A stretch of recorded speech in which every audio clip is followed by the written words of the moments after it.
Welcome to the Tech Egg. Don't get scrambled. Enjoy the video. In this video, I will explain how to make quinoa risotto using an easy method. First, rinse 1 cup of quinoa very well under cold water to remove any bitterness. Next, finely dice 1 small onion and 2 cloves of garlic.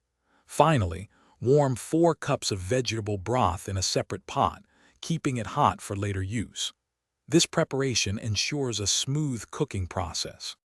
Now let's start cooking. Heat 2 tablespoons of olive oil in a large pot over medium heat. Add the diced onion and garlic, sautéing until softened, about 3 minutes. Stir in the rinsed quinoa and toast it for 2 minutes.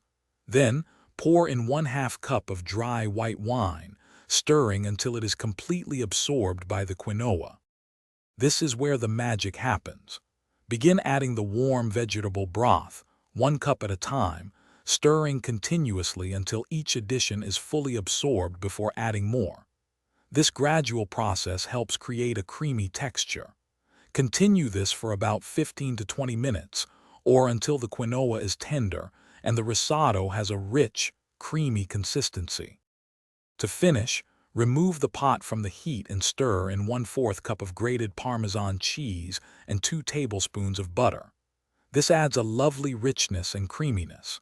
Season with salt and freshly ground black pepper to your liking. Serve immediately and enjoy your delicious, easy quinoa risotto.